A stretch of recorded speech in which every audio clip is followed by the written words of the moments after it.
Bem, mais uma vez, boa noite, boa tarde, boa noite, tarde, noite a todos. Hoje nós vamos tecer alguns comentários acerca do tema aí posto no slide. Trata-se do discurso do Senhor Jesus, que consta da Revista Espírita de 1862, e não de 1861, conforme equivocadamente inseri aqui. Então, desconsiderem 1861, e foi do ano de 1872, exatamente no mês de novembro desse ano. É interessante a gente observar que Allan Kardec ele não foi um estudioso, pesquisador apenas de laboratório. Ele foi um pesquisador também de campo. E, nesse sentido, ele guarda muita proximidade com Paulo de Tarso, na medida que Paulo,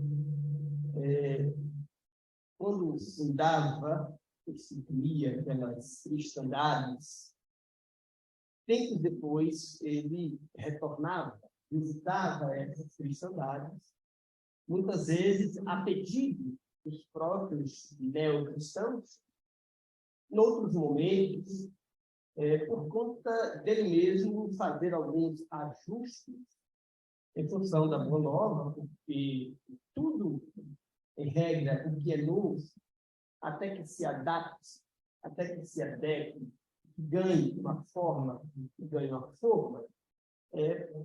há necessidade de passar por alguns ajustes. Então, Paulo fazia muito isso. Estava em Antioquia, Corinto, Éfeso, fazia aquele périplo, tempos depois retornava a essas comunidades, e Kardec também fez isso.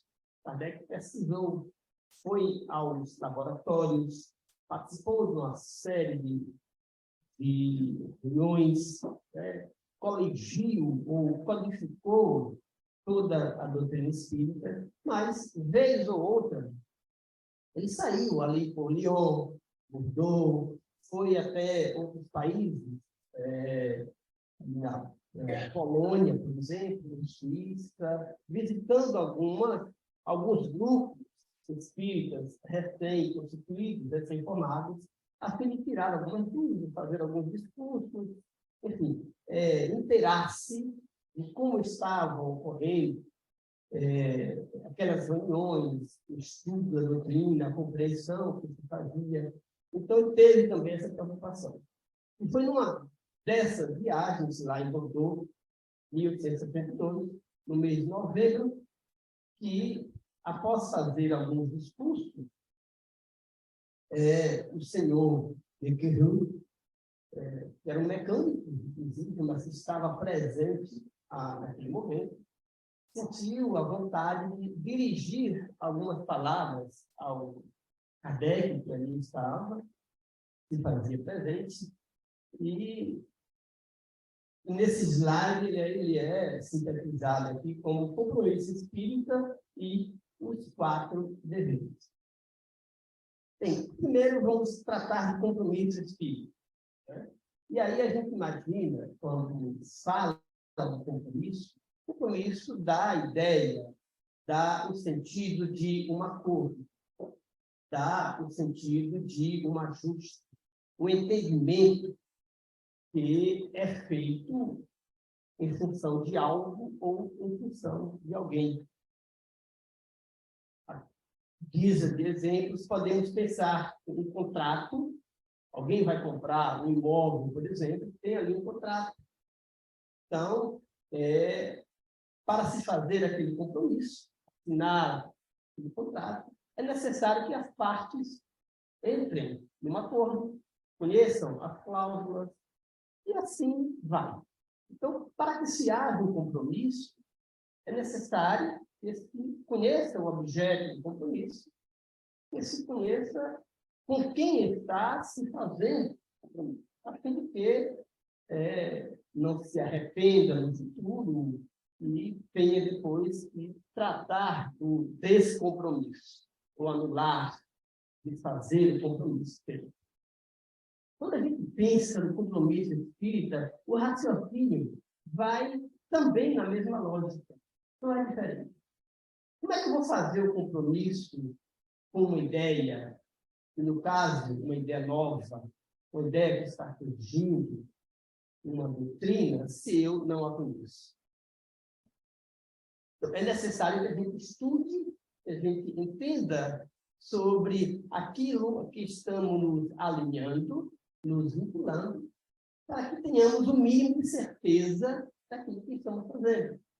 Então, em termos de doutrina espírita, é necessário, portanto, que a gente estude, antes da gente fazer esse compromisso com a doutrina espírita. Porque, uma vez feito, nós temos regras a cumprir. Ninguém é, em tese, obrigado a assinar o contrato. Uma vez assinado, contudo, as regras ali listadas, as regras estabelecidas, têm que ser cumpridas. Minimamente cumpridas. Bem, então, aqui nós fizemos algum resumo. Esse texto que aqui está escrito não está exatamente o texto no discurso do Senhor do Rio, mas nós coletamos, de forma bastante resumida, do livro Doutrina Espírita, aliás, excelente livro. Eu acho que todos nós que temos esse compromisso com a doutrina espírita, temos também o dever de estudar. Esse livro aqui é interessante, porque é um resumo de diversos cursos que Deolinda Amorim fez. Deolinda Amorim, um expoente da doutrina espírita de hoje, e após o seu desencarne, o doutor Elzo pediu permissão à esposa de Deolinda Amorim, já que ele foi desencarnado, e a esposa concedeu. Então, ele organizou todos os discursos, não os discursos, mas todos os cursos que ele fez sobre doutrina espírita nessa obra, que é belíssima. É belíssima. Né? Então, para facilitar o nosso entendimento, nós coletamos alguns pontos que nós entendemos como fundamentais. É óbvio que os 6 pontos aqui alinhados não são exaustivos, mas são apenas explicativos. E tivemos, inclusive, a atenção para colocar eles não como um símbolo qualquer, mas, se vocês observarem, isso aí é uma seta. Nós colocamos uma seta porque a seta indica o que devemos fazer, indica o que devemos seguir, e não apenas um pontinho ali, insulado ou fechado. Então, na primeira seta, nós temos alguns, para compreender a doutrina espírita, que entender a sua definição. Nós já sabemos, né, que a doutrina espírita, por definição, é a ciência que trata da natureza, da origem do espírito, bem como da sua relação com o mundo corporal ou com o mundo material. Então, essa é a definição. Mas vamos também, além da definição, pensar no conceito. Há uma diferença semântica entre definir algo e conceituar algo. Definir, caso que aqui trazemos, é o que está colocado na codificação, o que é a doutrina espírita. E o conceito é aquilo que nós podemos fazer em função da definição. Ou seja, que compreensão nós temos acerca disso. Quer dizer, a doutrina espírita é a ciência que trata da natureza e da origem do espírito. E aí a gente pode aqui fazer algumas ilações. Mas qual é a natureza do espírito? Qual é a origem do espírito? E podemos, portanto, tirar algumas ideias acerca do que seja a natureza do espírito e do que seja a origem do espírito. Então, quando fazemos essa interpretação, nós estamos conceituando, em vez apenas de definirmos que é o que está ali na letra do que Kardec anotou. Então, o ponto inicial para fazermos o compromisso com a doutrina espírita é, portanto, compreender. E a compreensão passa necessariamente pela definição, pelo conceito, ou seja, por aquilo que entendemos ser a doutrina espírita. Se não, se a gente não entende, como é que a gente vai, por exemplo, falar de mediunidade? Como é que a gente vai tratar da imortalidade da alma, se a gente não sabe nem o que é esse corpo de doutrina chamado espírito? Então, a definição, a conceituação, ela é requisito fundamental para que, a partir daí, possamos fazer as nossas considerações a respeito. E interessante observar que cada ponto desse aqui, ele guarda desdobramentos múltiplos, ou seja, não está também encerrado em si próprio. Outro ponto aqui anotado, repito, da obra Doutrina Espírita, de Olinda Morim, é necessário entendermos o caráter da doutrina espírita. Como é que eu vou me tornar uma pessoa compromissada com o espiritismo se eu não tenho o caráter de que ela se trata? E, nesse sentido aqui, Dionísio fala que a doutrina espírita ela se reveste basicamente de 3 caráteres. Ela é espiritualista, ela é imortalista e ela é deísta. Espiritualista porque ela está fundamentada na ideia do espírito.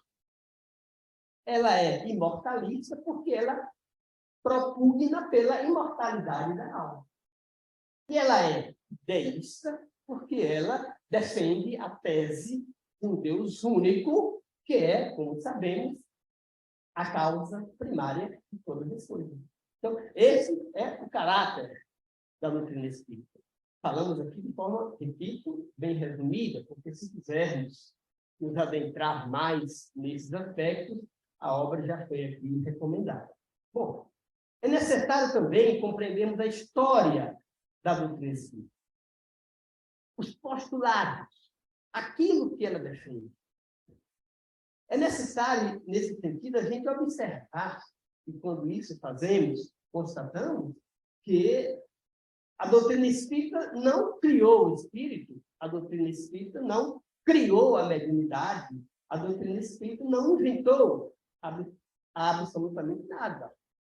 O que Kardec fez, orientado pelos amigos espirituais, foi coligir, aglutinar ou codificar todo o conhecimento até então existente desde toda a humanidade, de forma bastante esparsa, de forma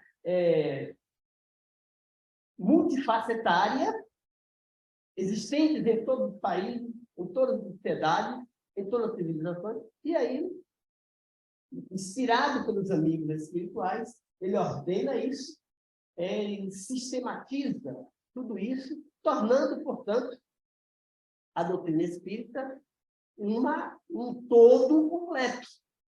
Mas, pela história, pelos fatos, nós observamos que não foi uma invenção de Kardec. Kardec não criou. Né? Ele apenas resumiu, estudou, analisou, examinou e sistematizou tudo isso. Outro ponto, também fundamental, me parece ser, para compreendermos a doutrina espírita, é avaliá-la do ponto de vista do seu objeto e também do seu objetivo. Qual é o objeto da doutrina espírita? Toda ciência tem um objeto, verdade. A biologia tem um objeto específico de estudo. Né? A física tem lá um objeto específico, ou seus objetos. Qual é o objeto específico da doutrina espírita? É o espírito. É o próprio espírito. Quando nós pensamos e meditamos e refletimos sobre a doutrina espírita, vemos que tudo gira em volta desse objeto central, que é o espírito, essa centelha divina. Então, essa compreensão ela está consolidada em todo aquele que se diz aprendiz da doutrina espírita. Em todo aquele que se candidata a compreender e a estudar a doutrina espírita. Por isso que Allan Kardec nos adverte que não se aprende doutrina espírita de um dia para o outro. É um ledo engano pensarmos que vamos aprender doutrina espírita apenas ouvindo uma palestra. Não, é possível. Uma palestra, por mais elucidativa que seja, ela apenas dá sinais, aponta tópicos a nós, posteriormente, fazermos os nossos aprofundamentos. Mas, para aprendermos a doutrina espírita, é necessário, efetivamente, estudá-la. E estudá-la de forma sistematizada. Não se aprende, por exemplo, doutrina espírita, lendo um romance espírita, por mais nobre e verídico que seja o romance. Não se aprende doutrina espírita apenas lendo um poema espírita e achar que aquilo ali ou naquilo está a doutrina espírita. Não. A doutrina espírita, é bom a gente pensar e ter essa mais absoluta convicção, é basicamente a codificação. Nela temos os 5 livros. Né? O livro dos Espíritos, o livro dos Médiuns, o Evangelho, o Céu e o Inferno e a Gênese. Esse é o tronco da doutrina espírita. Tudo que sair daí são galhos, importantes até, porque não dá para imaginarmos uma árvore sem um galho. Então, os galhos são importantes, mas o tronco é a doutrina espírita. E para compreendermos, temos que conhecer esse tronco. E para conhecer esse tronco, temos que ter tempo para isso. Temos que ter disciplina. Temos que ter espírito. Caso contrário, a gente não tem como, com convicção, fazer um compromisso com a doutrina espírita. Nós não a conhecemos. É por isso, muitas vezes, que as pessoas chegam às casas espíritas, ficam um tempinho e se ausentam. Comparecem, ou, eventualmente, um palestrante que fala bem, fala bonito, e se empolga, vem ali, mas, de repente, perde o estímulo, perde o entusiasmo, vai embora. Ou seja, uma pessoa dessa forma, com essa conduta, com esse perfil, não tem como fazer um compromisso com o Espírito. Para que esse compromisso seja feito, é necessário estudar. Quando falamos de estudar, não queremos aqui dizer também que nós temos que ser catedráticos em doutrina espírita. Não há. Quanto mais estudar e aprender, melhor. Mas, se não pudermos aprender tudo, o pouco que venhamos a aprender, devemos aprender com profundidade. Porque somente isso é que nos fará pessoas verdadeiramente compromissadas com a doutrina espírita, independentemente de onde estivermos. Porque nós aqui, estamos aqui no nesta abençoada casa, nosso Francisco de Assis, abade de Jesus, mas, por circunstâncias da vida, podemos, em outro momento, estar numa outra casa espírita. Mas o conhecimento, ele é único. Então, o conhecimento passa por saber exatamente aquilo que a doutrina espírita nos propõe. E os princípios também são fundamentais para nós conhecermos. A reencarnação, desculpe não falar na ordem, mas a reencarnação, a existência de Deus, a comunicabilidade, a pluralidade dos mundos habitados. Pronto, assim? Então, são esses. É que me empolguei e ia passando da conta. Mas isso é fundamental. Se a gente não tem noção do que seja Deus para a gente, essa lei que criou o universo, que mantém o universo, que nos criou, que nos mantém, nós não temos condição de compreender a íntegra da doutrina espírita, porque a doutrina espírita é parte desse princípio. A reencarnação, ou a reencarnação, a encarnação, ela é fundamental, é um princípio da doutrina espírita, sobre o qual também não podemos ter nenhuma dúvida.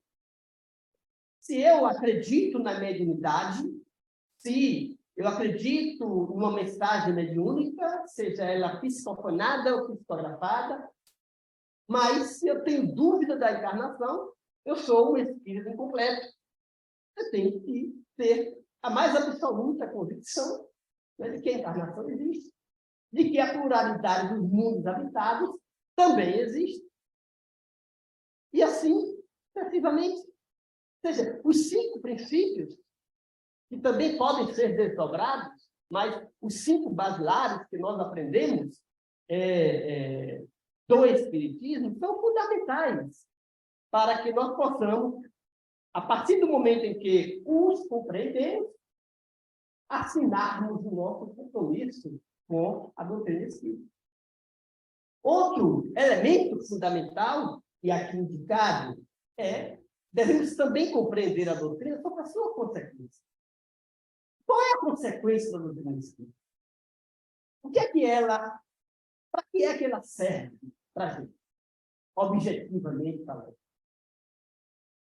Então, tem que ter uma consequência, a gente tem que estar convicto disso. A consequência, segundo Deolindo Amorim, ela pode ser resumida em 2 aspectos. No aspecto intelectual e no aspecto moral. No aspecto intelectual, é importante compreendermos porque, mediante o estudo, nós entendemos o sentido da doutrina para a gente. Ela nos alarga o universo da nossa percepção em face dos eventos que nos acontecem. As circunstâncias da vida, certo? A exemplo dos grandes desastres, das grandes catástrofes, enfim, dos fatos mais constrangedores possíveis, eles são facilmente entendidos quando a gente estuda a doutrina espírita. Por isso que o arcabouço intelectual, ele é importante. Não devemos nos esquecer do amai-vos em instruir. É necessária a instrução. Contudo, o amai-vos tem prioridade, como assim que ele diz antes. E uma outra consequência da doutrina espírita é o elemento moral. Ou seja, se eu aprendo, se eu estudo a doutrina espírita, se eu conheço ali todas as 1019 questões com suas alíneas A, B, se eu conheço ali, pelo estudo do Livro dos Médiuns, todos os tipos de mediunidade, se eu conheço o Evangelho segundo o Espiritismo, da primeira à última página, mas se eu não me esforço para transformar todo esse cabedal de conhecimento no dia a dia, eu não posso, voltando aqui à ideia inicial, me candidatar a assinar um contrato de compromisso com a doutrina espírita. Posso. Estamos aqui falando de, pelo menos e sinceramente, tentarmos agir na prática aquilo que aprendemos. Muitas vezes, na maioria delas, inclusive, não conseguimos. Na maioria delas, nós caímos. Mas nunca devemos deixar de tentar. Então, esses 6 itens aqui, a definição, o caráter, o aspecto histórico, o objeto, o objetivo, os princípios da nossa doutrina espírita e as consequências que dela decorrem na nossa vida, São elementos fundamentais. Podem ter outros aqui? Sim, podem. Mas esses são os mínimos que a gente tem que ter para dizer-se um espírita, ou pelo menos um aprendiz da doutrina espírita, um iniciante da doutrina espírita.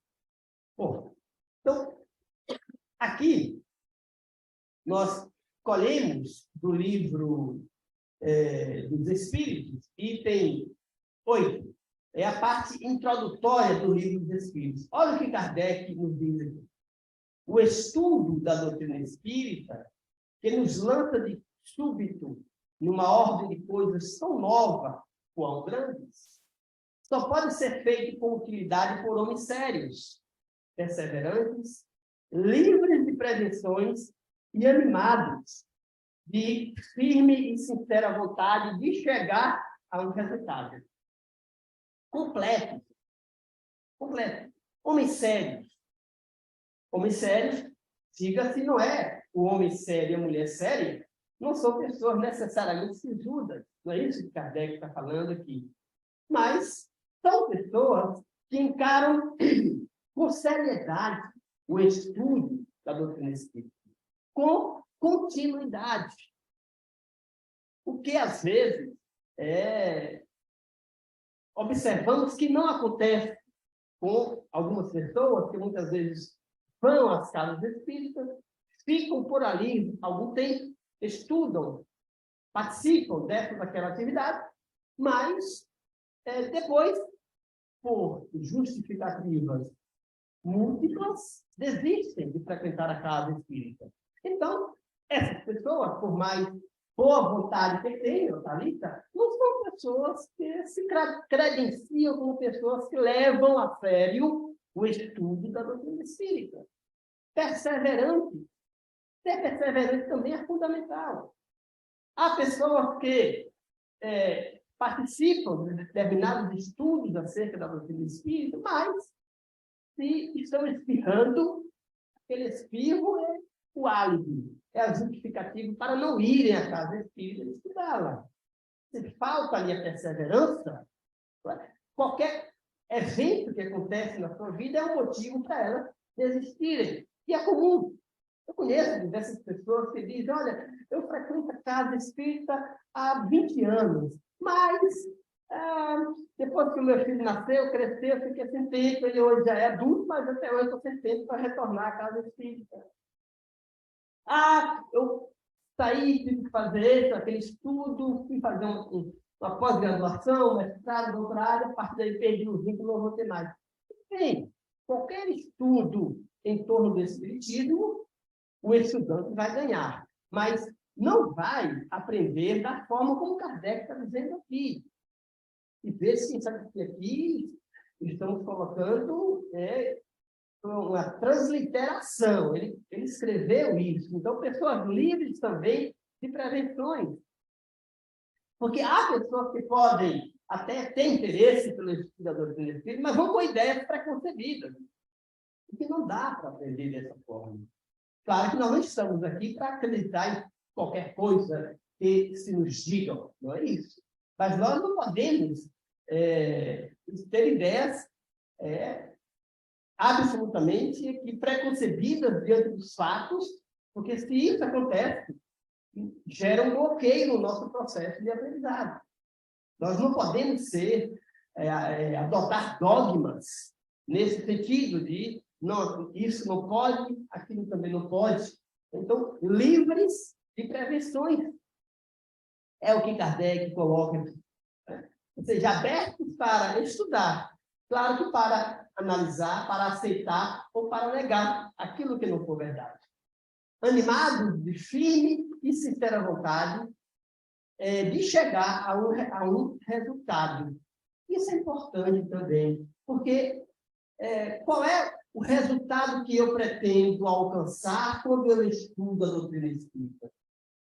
É conhecer, é desvendar aquilo que até então, para mim, paira como mistério, paira como algo incompreensível, como algo insondável. Então, eu tenho como objetivo alcançar o resultado que é compreender cada vez mais o espiritismo e dele me tornar, e através dele me tornar melhor. Hoje melhor do que ontem, amanhã melhor do que hoje. Nós vimos das consequências morais do Espiritismo. Então, ele nos leva a isso. Né? Seguindo aqui. Não sabemos como dar esses qualificativos. Quais são os qualificativos? O que ele falou no slide anterior. Sincero, firmes. Então, não sabemos como dar esses qualificativos aos que julgam a priori.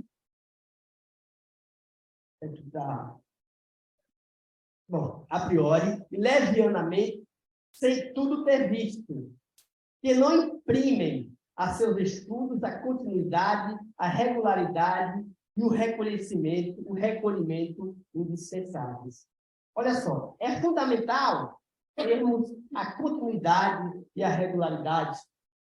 O recolhimento indispensável é o momento que nós temos para, conosco mesmo, avaliar sobre aquilo que estamos estudando. Nós podemos refletir sobre o que lemos na codificação e dali fazermos o nosso juízo à luz do que está escrito, à luz do que Kardec nos ensina.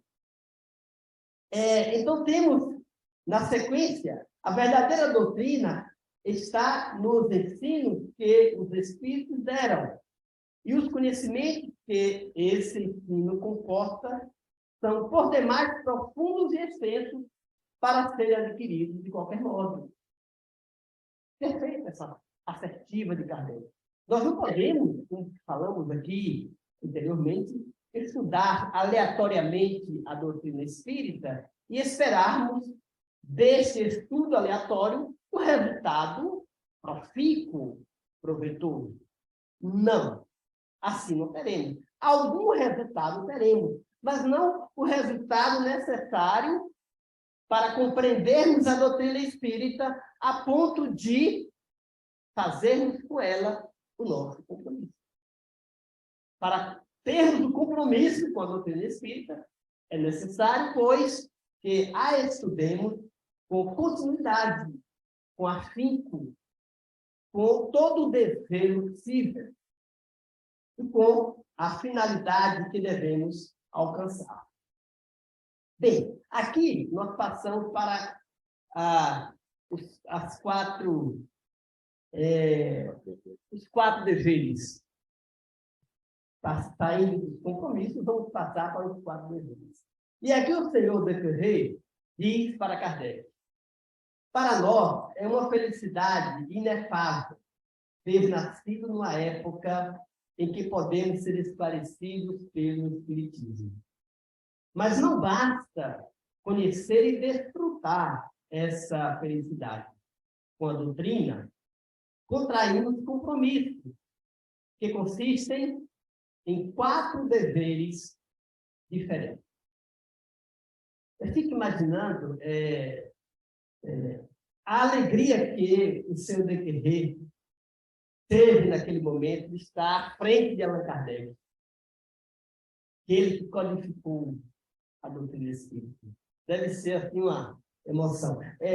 Claro que nós não trouxemos aqui, mas esse pronunciamento, esse discurso do senhor Becquerel ocupa mais ou menos umas 2 páginas e ele tece considerações belíssimas acerca da personalidade de Allan Kardec, que Kardec representa para ele e para o grupo dele, porque ele diz no início da sua fala que ali estava representando, falando em nome de um grupo de companheiros dele.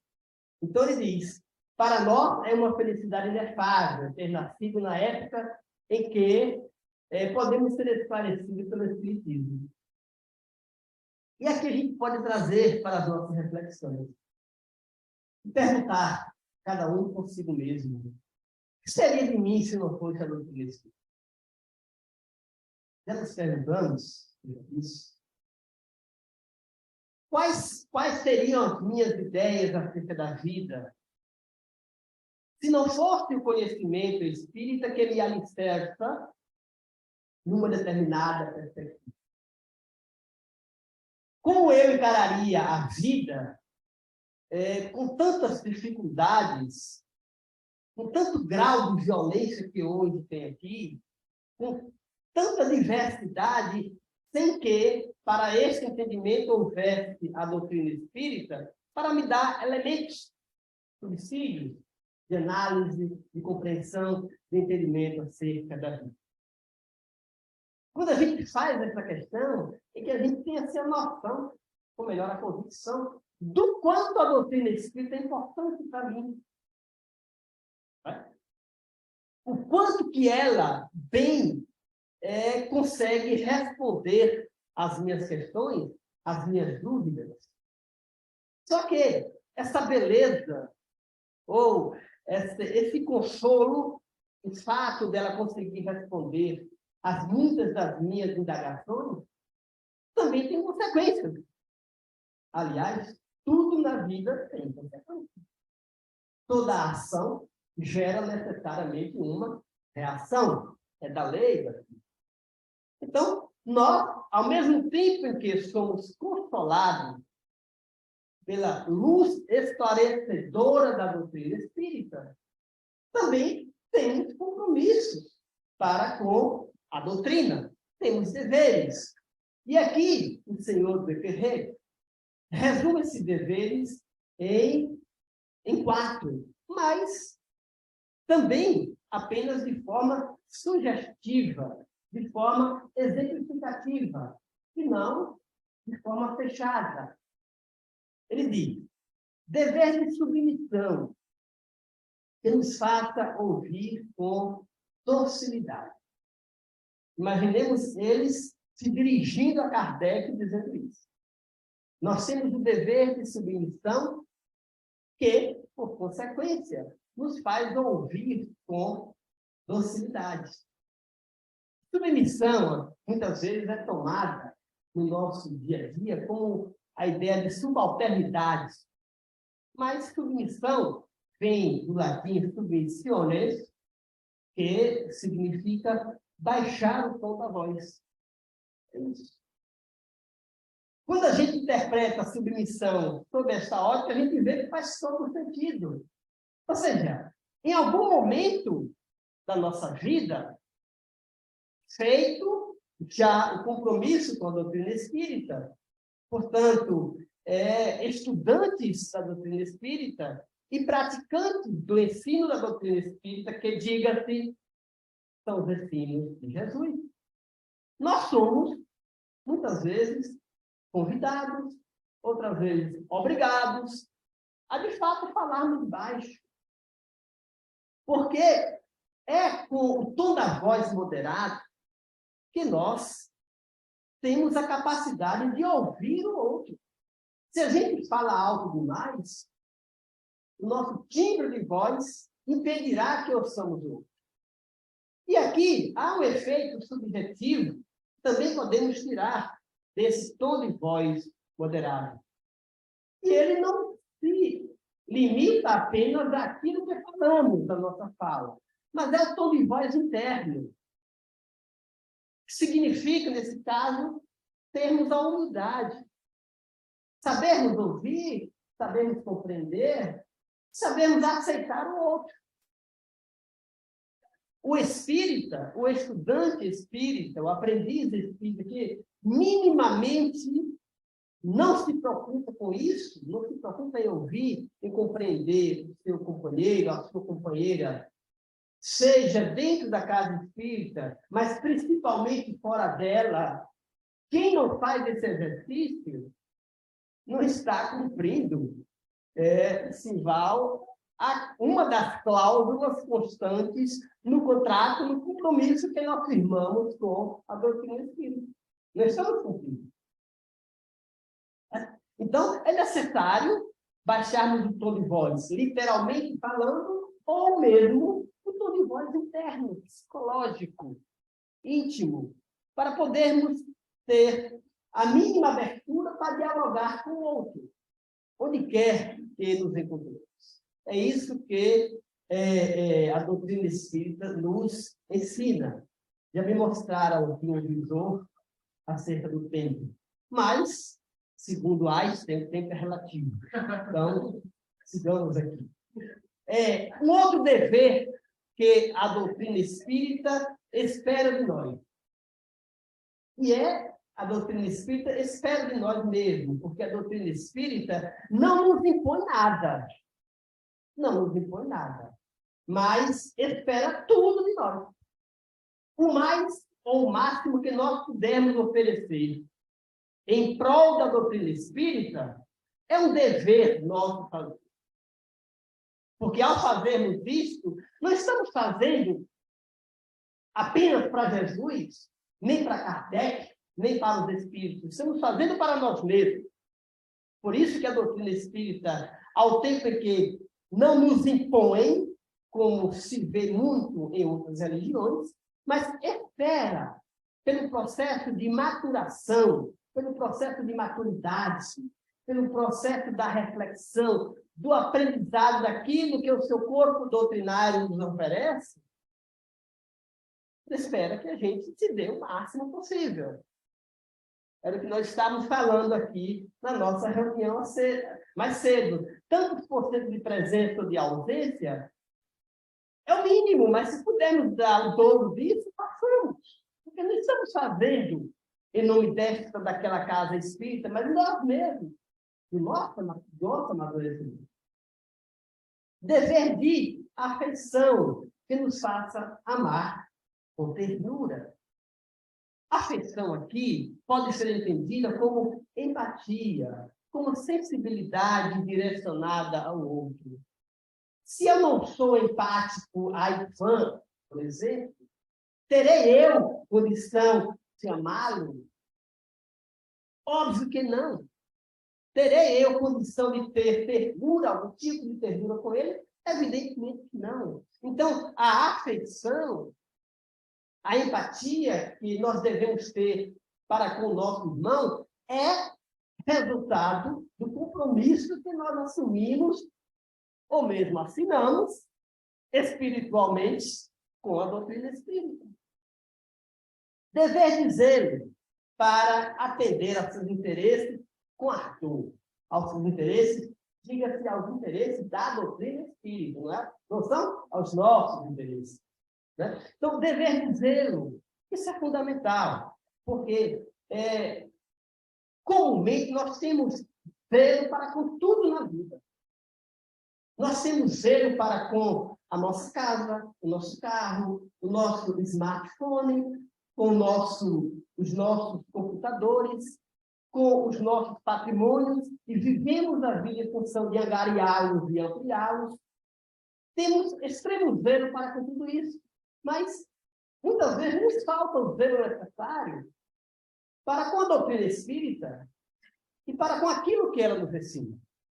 Então, o zelo que devemos ter para com os bens materiais, assim devemos ter de igual forma, ou num sentido ainda mais ampliado, para com a nossa amada doutrina espírita. E o quarto dever que ele nos aponta aqui é o dever da prática, que faça honrá-la por nossas obras. A prática da doutrina espírita é o seu aspecto moral, religioso. Tudo que nós aprendemos da doutrina espírita, devemos colocar em prática. O resultado do nosso aprendizado, o resultado da nossa vivência, da nossa reflexão, tem que ser colocado em prática. Se não o fizermos, seremos espíritas incompletos. Não é? Aprendemos aqui também com Kardec que há diversos tipos de espíritas. Os exaltados, os eufóricos, os bons espíritas, os entusiasmados. Um bom espírita, portanto, que é o esforço que devemos ter dia a dia em relação à nossa doutrina, é sermos bons espíritas, passa necessariamente e, no mínimo, por esses 4 deveres aqui. Por isso que o senhor Becquerel, chamou a atenção para esses quatro, porque são, de fato, essenciais. Muitos outros são importantes, mas estes quatro são essenciais. Né? Então, tem mais.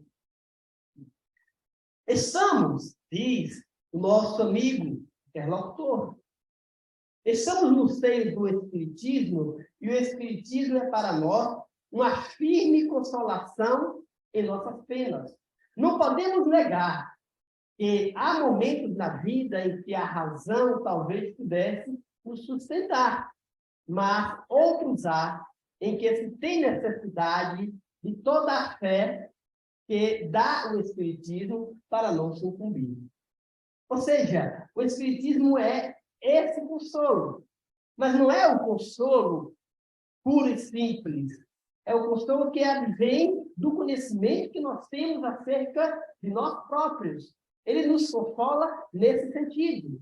Não é que o Espiritismo, o Espírito tal ou qual, vá nos consolar, por exemplo, nos dando um emprego, vá nos consolar, por exemplo, nos curando de uma doença. Não. O Espírito, os Espíritos e a doutrina espírita nos ensinam que, pelo estudo, pelo aprendizado, pelo conhecimento, nós vamos adquirindo a força necessária para suportarmos esses eventos desagradáveis. É nesse sentido que há o consolo.